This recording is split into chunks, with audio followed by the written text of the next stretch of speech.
The sawdust pile sat at the fence line of the Byler farm the way it had sat there for 30 years. A low gray mountain 40 feet high at its tallest point, crusted pale on the outside and steaming faintly black in its middle, where old moisture and old heat had been working on it since before Eli Byler was born. It ran the better part of an acre and a half along the property line where the Byler land met Pruitt land, and it had grown one truckload at a time, dumped there by the Pruitt sawmill, because dumping it there was free, and hauling it anywhere else cost money. An arrangement struck between Eli's grandfather and old man Pruitt's father, back when both of them were young enough not to think 30 years was a long time. Nothing grew on it. Nothing grew for 20 feet around it either, a bare gray skirt of dead grass and stunted weeds where the fine dust had blown and settled and salted the ground against anything trying to take root. People in the county called it the Byler pile, or sometimes just the pile, the way you'd name a landmark you'd stopped seeing. Eli came out to it on a Tuesday morning in the middle of March with a shovel, a soil probe, and a wheelbarrow, and Denny Pruitt happened to be standing at the mill's loading dock close enough to call across the fence.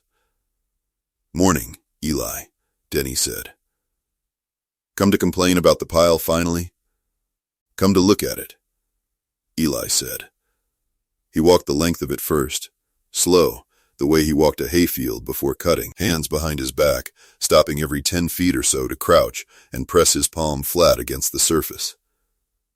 In 3 places he dug the probe down 18 inches and pulled it back up and held the sawdust that came with it close to his face, not smelling it exactly, more weighing it, the way a man weighs a coin he isn't sure is real. Near the base where the pile had been sitting undisturbed the longest, the material had gone dark and fine and faintly warm to the touch, even though the morning air was cold enough to fog his breath. That was the anomaly. The one detail he noted and said nothing about: heat.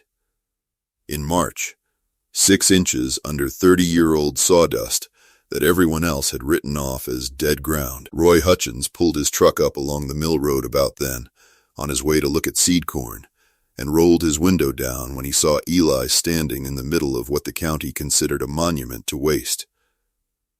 "You buying that place, Denny?" Roy called out, grinning, meaning it as a joke for the men on the dock more than a question for Eli. Or did Eli finally lose a bet? A couple of the mill hands laughed, not unkind exactly, the kind of laugh that comes easy when a man is doing something nobody can make sense of yet. "That's 30 years of nothing, Eli," Roy said, louder now, warming to it. "You can't feed a field on nothing. You'll kill anything you try to grow within 50 feet of that pile for the next 100 years. Eli straightened up, brushed the sawdust from his palm, and did not answer that directly. "It's not nothing," he said. "It just hasn't had a job yet."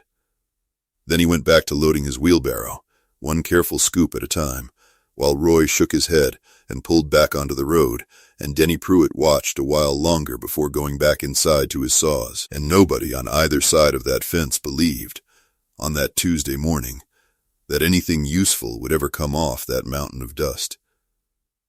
Eli did not try to change their minds. He filled the wheelbarrow, walked it back to the barn, and did not look up again until the job was done for the day. Hit that like button.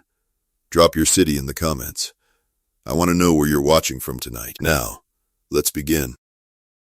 Eli Byler had been farming the home place alone for 3 years by that March morning, ever since his wife Sarah had died of a sickness that came on fast and went the way it went. A thing he never spoke of beyond the fact of it, the way a man might mention a bridge is out without describing the river underneath. His son Amos, 11 that spring, helped where an 11-year-old could help, and a widowed neighbor woman named Ruth Zook came 2 mornings a week to keep the house and mind the boy while Eli worked. But the farm itself, the deciding of it, the running of it, belonged to Eli and had for longer than 3 years, because his father Jonas had been slowing down for a decade before that and had leaned harder and harder on his only son until the leaning became the whole arrangement without either of them ever calling it that. The farm was 61 acres of hill ground in the eastern end of the county, dairy cows and a few hogs and hay and corn on what flat ground there was. Land that had been in the Byler name since Eli's great-grandfather bought it for $11 an acre. In a year nobody bothered writing down anymore. It was good land in the bottoms and thin land on the slopes, the kind of farm that rewarded a man who paid attention to the difference and punished one who didn't. And Jonas Byler had been, by every account in the district, a man who paid attention. He was not a large man, and not a loud one. He kept a black leather ledger on a shelf above his desk, in the wash-house, and in it, for 40 years, he wrote down what he did on the farm, and why, in a small, cramped hand that filled every margin before it ever wasted a fresh page, because paper cost money, and Jonas Byler did not waste things he had already paid for. He died in the winter 5 years before the pile morning, in his sleep, at 71, and Eli inherited the farm the way a man inherits a farm from a father who has been dying slowly for years without ever quite admitting it, all at once, and also as if nothing had changed, because the work the next morning was the same work it had been the morning before. What Eli did not inherit right away was the ledger.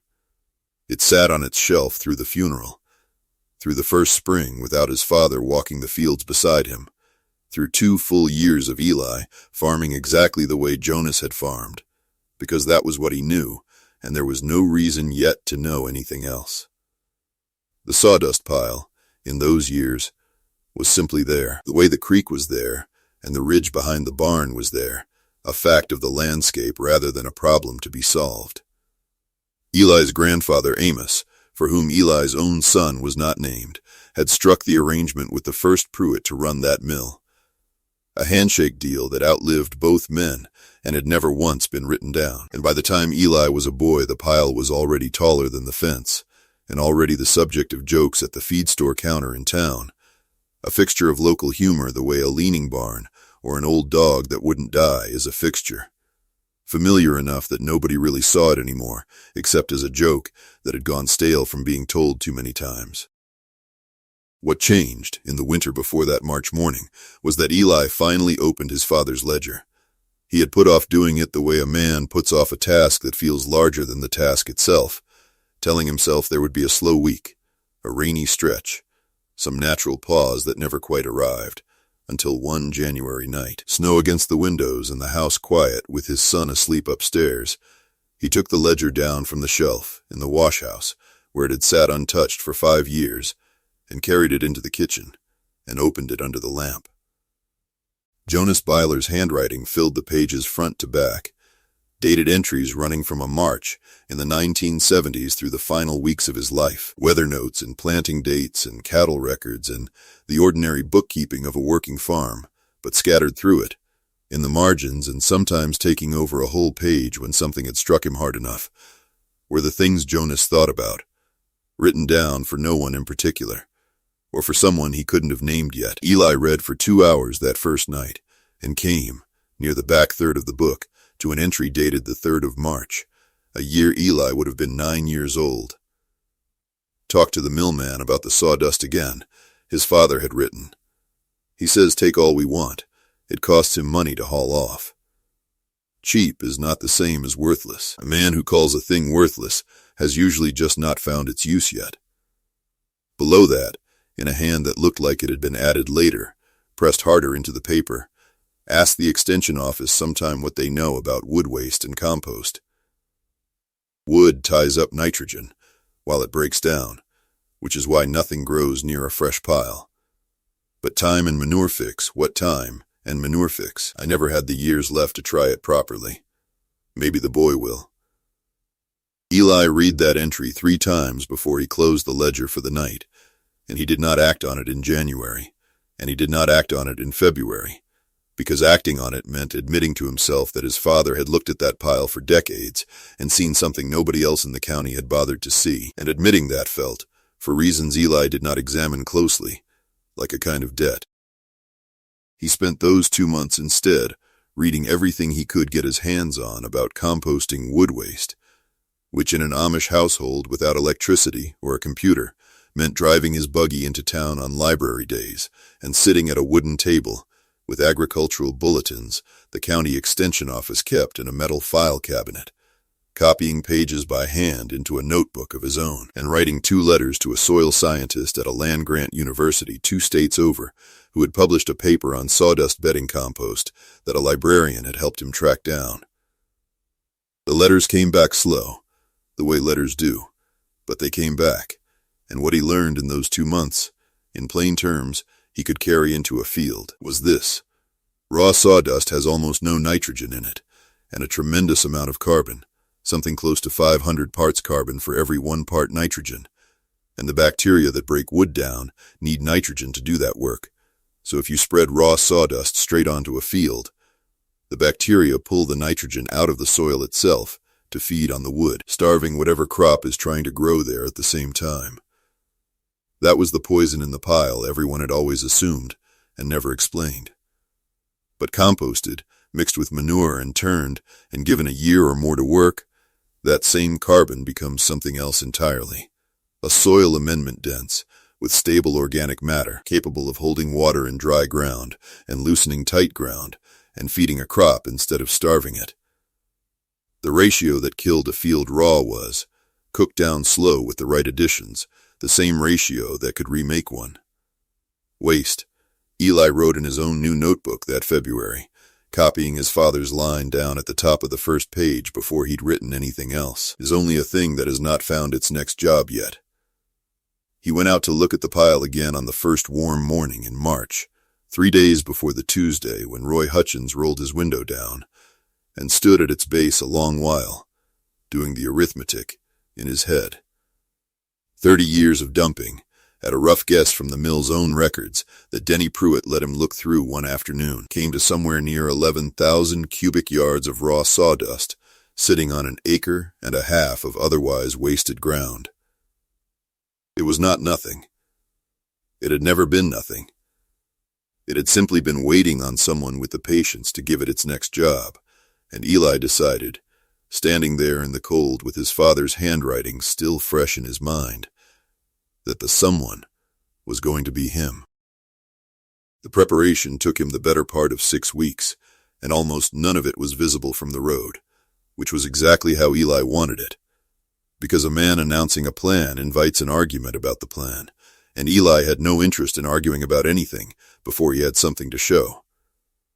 He started not with the pile itself, but with the ground around it, walking off the flattest stretch of the acre and a half with stakes and twine, until he had marked out space for 12 windrows, each one 60 feet long and 8 feet wide, laid out in 2 rows of 6, with enough space between them for Duke, his big Belgian draft horse, to pull a manure spreader, and later a homemade turning sledge down the alleys without brushing either pile. Duke had come to the farm as a 2-year-old the same spring Amos was born, purchased off a horse trader 3 counties over for $400, because he had a wide chest and a calm eye, and stood quiet for the farrier.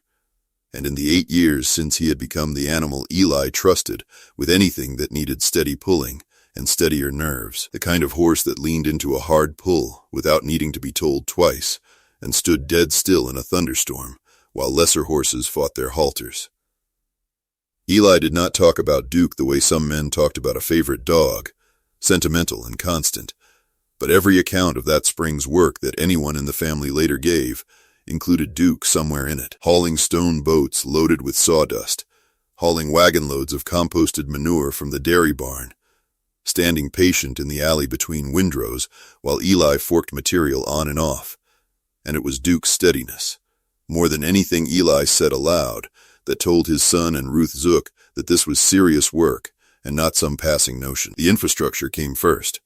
A loading ramp built of scrap oak so the wheelbarrow and stone boat could climb the pile's flank without sinking. A mechanical dial thermometer with an 18-inch probe ordered through the mail for compost temperature readings, since Eli had no electricity for anything more complicated and did not want it. 3 second-hand manure spreaders bought cheap from a farm sale and modified with wider gates for spreading sawdust rather than manure, and a shallow catchment ditch dug along the low side of the windrow site to keep runoff from washing nutrients straight off the property before they'd done any good. He built a small open-sided shed to keep his tools and his notebook dry, because the notebook, more than anything else on the place that spring, was the part of the operation Eli treated as essential rather than optional. He began the actual moving of material in the first week of April, and it went the way slow, careful work always goes. Invisible at first, and then suddenly, to anyone who happened to drive past on the township road, obvious. He and Duke hauled sawdust off the flank of the old pile, a stone boatload at a time, choosing the darker, older material from deep inside, where 30 years of settling had already begun to break it down, and built it into windrows 6 feet high, layering it with fresh manure from the dairy barn at a ratio he'd worked out from his letters and his own trial mixing, roughly 1 part manure to 4 parts sawdust by volume. Enough nitrogen to feed the bacteria that would do the real work without drowning the pile in ammonia. Each windrow, once built, got its first temperature reading and its first dated entry in the notebook. And each one, over the following days, began to heat. By the middle of April, he had 6 windrows built and turning warm, and it was around then that the work stopped being invisible.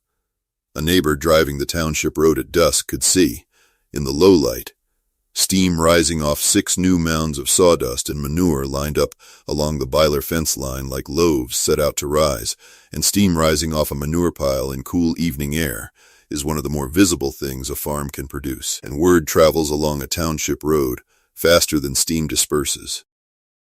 The gossip started at Cobb's Feed and Grain, the low brick store in town where half the farmers in the district stopped at least once a week for feed, seed, fence wire, and whatever news happened to be circulating, and where Wendell Cobb had run the counter for going on 25 years and had opinions about most things that crossed it. Eli Byler's building something out of that sawdust pile, Wendell said to Roy Hutchins one Thursday morning, ringing up a sack of seed corn.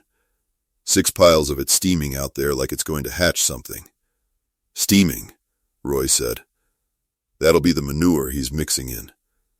Man's going to cook himself a batch of nothing, just warmer nothing. That's what I said, Wendell said. Though he hadn't, somebody ought to tell him wood don't turn to dirt just because you wish it hard enough.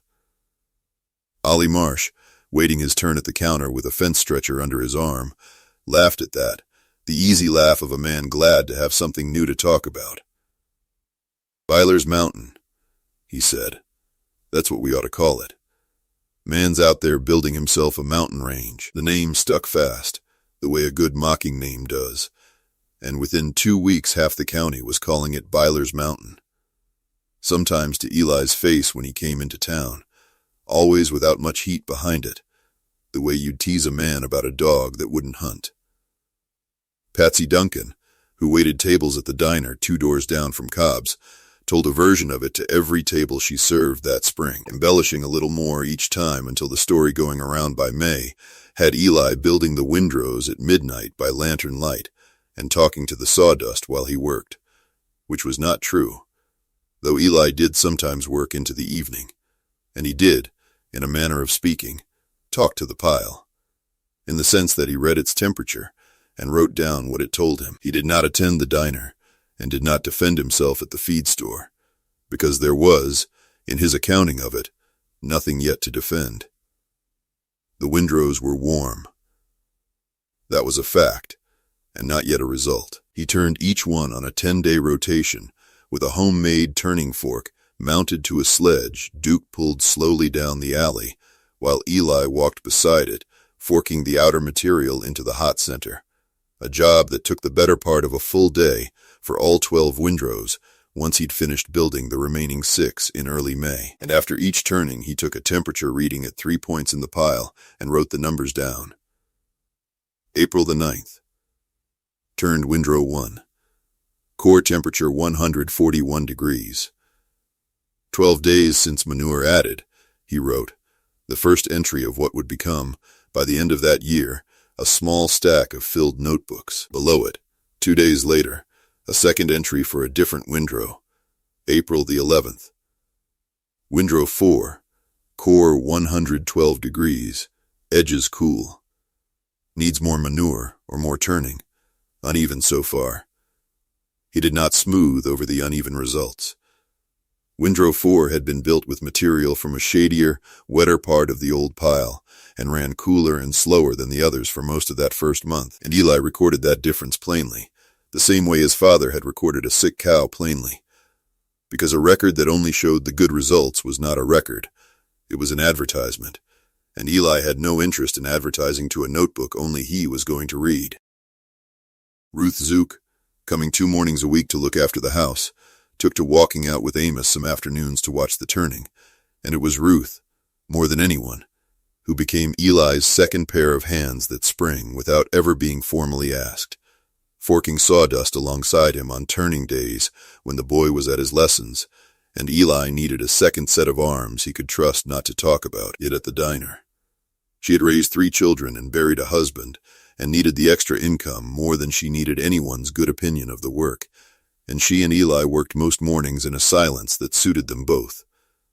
Broken mainly by the numbers Eli called out for her to write down when his hands were too full of sawdust to hold a pencil. By late May, the county had settled on Byler's Mountain as the name for what everyone still assumed was a doomed and slightly foolish experiment. And Eli had settled into a rhythm of building, turning, and recording that would carry him, windrow by windrow, through the whole growing season, still with nothing to show for it but warm piles and a notebook nobody outside his own household had read. The setbacks came early, and Eli wrote them down with the same flat hand he used for everything else, because a setback recorded honestly was, in his accounting, worth more than a success recorded carelessly.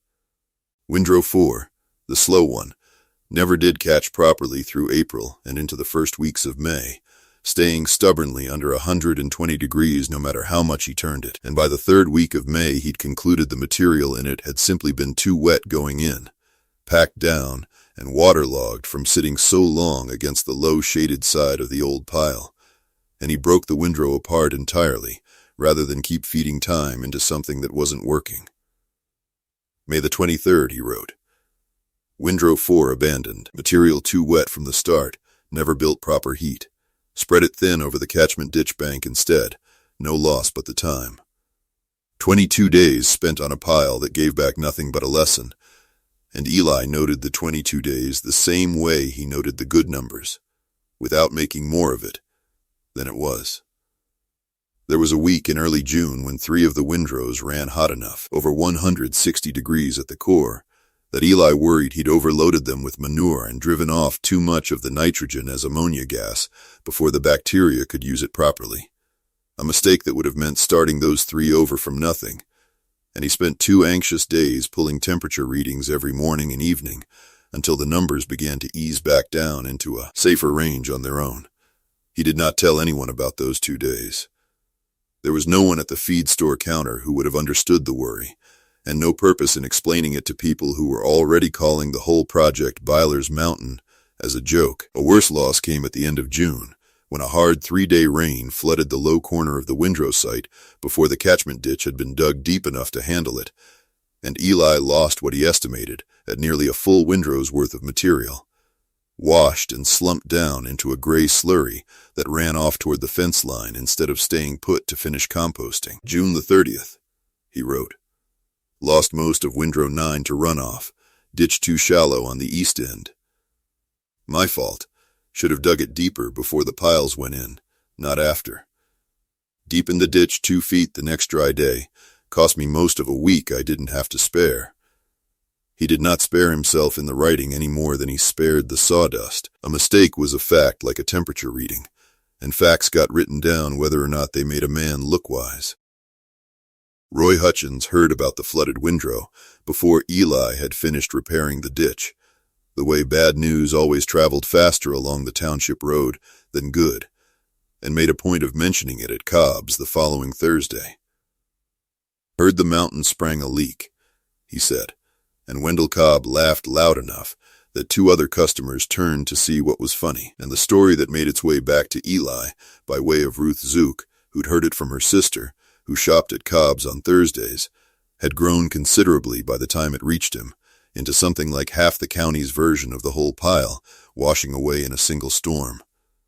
Eli heard it, and said nothing about it to anyone, and went back out to finish the ditch. By the middle of July, he had 11 working windrows, having folded the material from the failed windrow 4 back into 2 of the others rather than waste it, and the 11 remaining piles had, for the most part, done what his letters and his reading told him they should do.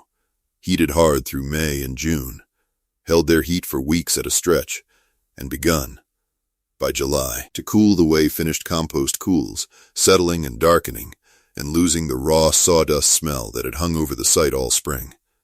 He turned them less often now, every 2 to 3 weeks instead of every 10 days, because the bacterial work that needed churning and oxygen in the early hot phase gave way, as the piles matured, to a slower curing phase that needed mostly patience and time. It was patience, more than any tool he owned, that carried that stretch of the summer, and Eli had, by every account anyone later gave of him, more of that than most men in the county. The first evidence that any of it had worked came to Eli alone, on a Tuesday morning in the last week of July, in a form so small that no one watching from the road would have thought to call it evidence at all. He was turning windrow 1 for what would be its final turn before curing, and where the pile had been uniformly gray-brown sawdust and manure 2 months before, the material coming off his fork now was dark, almost black, crumbly rather than fibrous, and it smelled, when he lifted a handful close to his face the way he had with the old pile in March, not like a sawmill and not like a barnyard, but like the floor of a hardwood forest after rain. A smell his father's ledger, he remembered later, had used almost that exact phrase to describe. He knelt down beside the windrow and did the thing he almost never did in front of anyone. Though there was no one there to see it, he sat back on his heels for a long moment, holding a double handful of the finished material, and let himself feel the weight of it. Not the physical weight, which was less than the raw sawdust had been, but the other kind. Then he stood, walked to the shed, and wrote in the notebook. July the 28th.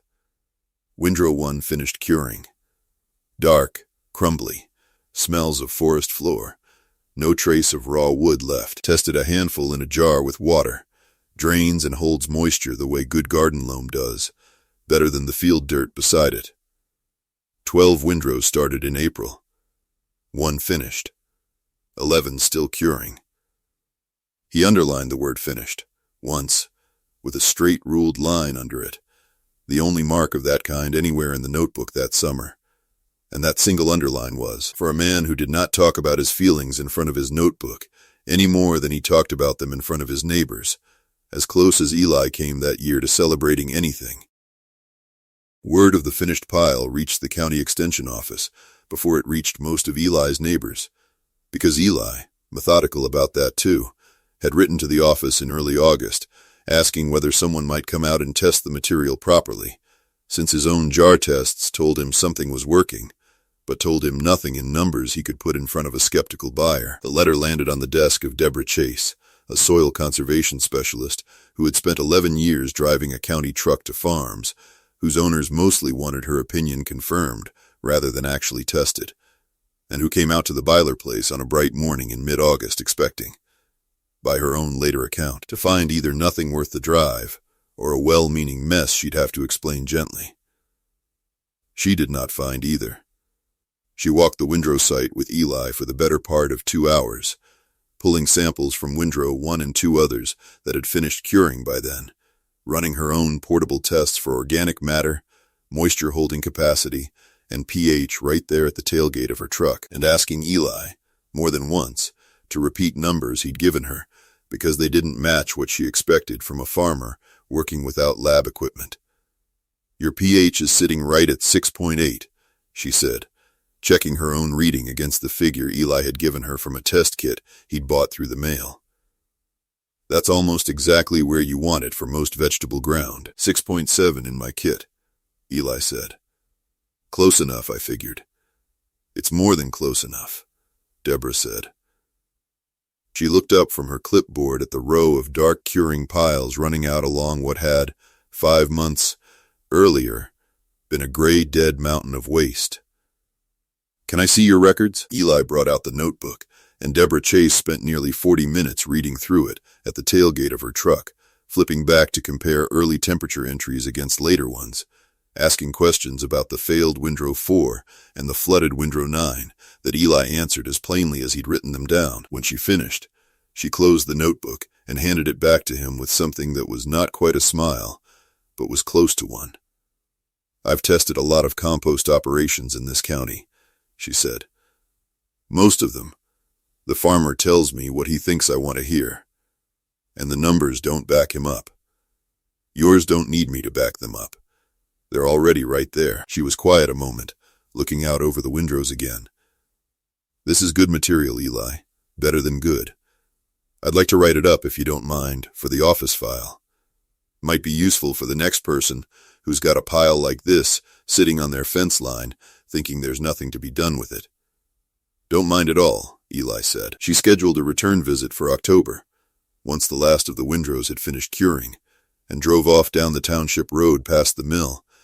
And though Eli said nothing about the visit to anyone at Cobb's or anywhere else, Denny Pruitt had watched her truck sitting at the Byler place for 2 hours that morning and mentioned it to the mill hands. And by the following Thursday, the story at the feed store counter had shifted, just slightly, from Byler's Mountain being a joke to Byler's Mountain being a thing the county extension office had apparently found worth 2 hours of a specialist's time. And Roy Hutchins, hearing that version secondhand, said only, "We'll see." Which was, for Roy, close to an admission that he no longer knew exactly what he was watching. The summer that followed was the driest the county had seen in 11 years, and it was that summer, more than anything Deborah Chase wrote up, or anything Eli said at a feed store counter he rarely visited anyway, that turned Byler's Mountain from a joke into a fact everyone in the district had to reckon with, because a drought does not care what anyone believes and shows its verdict to everyone, driving the township roads whether they want to see it or not. It started dry in June and never really broke. By the middle of July, 6 weeks without more than a trace of rain, the corn on most of the farms along the township road had gone the color of old straw before it should have, leaves curled tight against the sun the way corn curls when it's trying to save what moisture it has left, ears filling short and light on stalks that stood barely chest high instead of over a man's head the way a good July stand should. Roy Hutchins, who ran nearly 400 acres of corn and soybeans on rented and owned ground scattered across the township, watched a season's worth of investment shrink in front of him, field by field. And he was not alone. Ollie Marsh's beans yellowed early. Wendell Cobb's own garden plot behind the store, which he was proud of most years, produced tomatoes the size of golf balls and quit setting fruit altogether by August.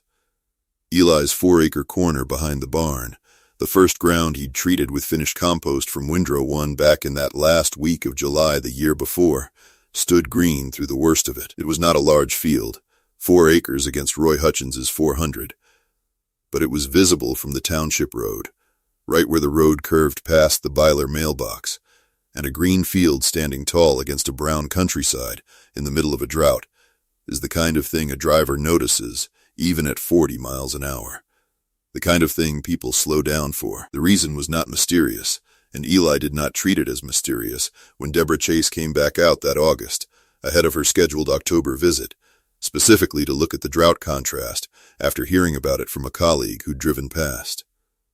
Finished compost, dense with the stable organic matter that a full season of composting produces, holds water the way raw dirt simply cannot, soaking it up during the rare rain that summer had provided, and releasing it slowly back to the corn roots through the dry weeks between. The same water-holding property Eli had tested with a jar back in July of the year before, now proving itself across 4 full acres in front of the whole county, instead of in a mason jar behind his barn. Deborah measured the moisture content of the treated ground against an untreated field 2 farms over, same soil type, same corn variety, same rainfall, and found the treated ground holding water at nearly double the percentage of the untreated field. A number she would later put, in careful language, into the written report Eli had asked her for back in August. The corn told the rest of it, without needing a report, where Roy Hutchins's best fields were yielding, by his own grim estimate that September, somewhere around 90 bushels an acre in a year he'd normally expect 160. Eli's treated 4 acres, came in at 151 bushels, a number Eli wrote into his notebook on the day he hauled the last wagon load off that field with something close to satisfaction, though he underlined nothing that day. Because by then the underlining back in July had already said what needed saying. It was Roy Hutchins himself who stopped his truck at the Byler mailbox on a Saturday morning in late September, not at Cobb's counter in front of an audience, but alone, at the edge of Eli's lane, and waited until Eli came down from the barn before he said anything. "That corner field of yours," Roy said, nodding toward the green stand still visible past the fence. "That's the sawdust ground. That's the sawdust ground," Eli said. Roy was quiet a moment, looking past Eli at the field rather than at Eli himself. "I was wrong," he said, "about the pile. About all of it." "You were working from what you could see," Eli said. "Wasn't much to see back then." Roy nodded once, the kind of nod that ends a conversation rather than starts one, and got back in his truck, and that was the whole of it. 4 words of apology, delivered plainly, and received without a single word of gloating in return. And by the following Thursday, the story going around Cobb's counter had shifted its language entirely. The mountain no longer a joke about a foolish man cooking sawdust into nothing, but a thing people had started calling, tentatively, uncertainly, testing the phrase out the way you test ice before walking on it, Byler's Gold. The economic proof came that same fall, in the form of a woman named Denise Caro, who ran a commercial greenhouse operation 40 minutes south of the county line, supplying potting soil blends and starter plants to garden centers across 3 counties, and who had heard about the Byler compost from Deborah Chase's office write-up, which had, exactly as Deborah predicted, found its way into other farmers' hands as a reference for what a properly managed wood waste compost operation could produce. Denise drove up on a cold morning in October, walked the site with Eli, much the way Deborah Chase had walked it in August, dug her own hands into 3 different windrows, and asked more questions in 20 minutes than most people in the county had asked Eli in 7 months. "I need a consistent product," she told him, standing at the edge of the site with a sample bag in each hand, not a one-time load. "Something I can build a potting mix around, year after year, that tests the same way every batch. I can give you consistent," Eli said. "I can't give you all of it. I need enough held back for my own ground, and I don't want to build this bigger than I can watch properly." Denise looked at him a long moment, the way Deborah Chase had looked at his notebook, recalibrating something. Most suppliers she dealt with wanted to sell her everything they had the moment she showed interest, and here was a man turning down the chance to expand his own operation before she'd even offered a number. "How much can you give me?" she said, "and hold your standards the way you're holding them now?" They settled, over the following week, on a written agreement, delivered by letter through the mail, and finalized with a meeting at the phone shanty at the end of Eli's lane, where Denise could reach him to confirm details neither of them wanted to leave to chance. For 60 cubic yards of finished compost a year, a fraction of what the full site could eventually produce once all 12 windrows were cycling on a regular schedule, but enough at the price Denise was willing to pay for a tested, documented, reliable product to more than cover the cost of the operation and put real money toward the farm besides. Eli declined, twice over the following winter, offers from 2 other buyers who wanted larger contracts, telling both of them plainly that he did not have the ground, the time, or the interest in growing the operation past what he and Ruth Zook and Duke could manage and still watch closely enough to keep the numbers honest, protecting, as his father might have put it in the ledger, the quality of a thing over the size of it. By the following spring, the ripple had already started spreading past the Byler fence line on its own. Roy Hutchins, of all people, was the first to try it, hauling a load of sawdust from a smaller mill 2 townships over and mixing it with manure from his own cattle in a single test windrow he built along the edge of a hayfield, not saying much about it to anyone at Cobb's counter, but not hiding it either, and when Wendell Cobb asked him about it, he said only, "Figured if it worked for Eli's ground, it's worth finding out if it works for mine," which was, from Roy Hutchins, close to a full public endorsement. Ollie Marsh started stockpiling his own bedding waste instead of hauling it off, and 2 farms further down the township road began asking Eli, when they saw him at the mill or the feed store, plain factual questions instead of jokes. Questions about ratios and turning schedules and how long a man ought to wait before he trusted a pile was finished. And Eli answered each one the same way he'd have answered a question about hay curing or corn planting, without embellishment, without pride, because there was nothing in the answer that needed either. It was Roy Hutchins's daughter, Callie, 9 years old that spring, who asked Eli the question that stayed with him longest, standing at the edge of Windrow site on a Saturday when her father had brought her along to look at the operation he was trying to copy on his own place. She had walked the rows with the frank, unhurried curiosity of a child who hasn't yet learned that some questions are supposed to feel embarrassing, and near the end of it she looked up at Eli and asked him plainly, "How did you know it would work, when everybody said it wouldn't?" Eli thought about that a moment, the way he thought about most things before answering them. "I didn't know," he said. "Not for certain. I just figured a pile of something isn't the same as a pile of nothing. Waste is only a thing that hasn't found its next job yet. You give it time, and the right help, and it usually finds one."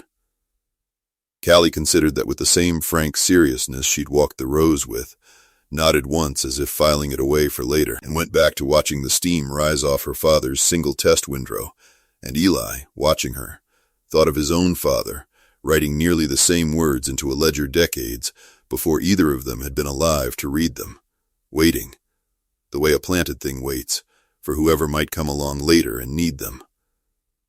That evening, after Callie and Roy had driven off and the chores were done, Eli went into the wash-house and took his father's ledger down from its shelf one more time, and turned to the entry dated the 3rd of March from the year he'd been 9 years old, the one about the sawdust and the millman, and the line about waste and worth that had started all of it.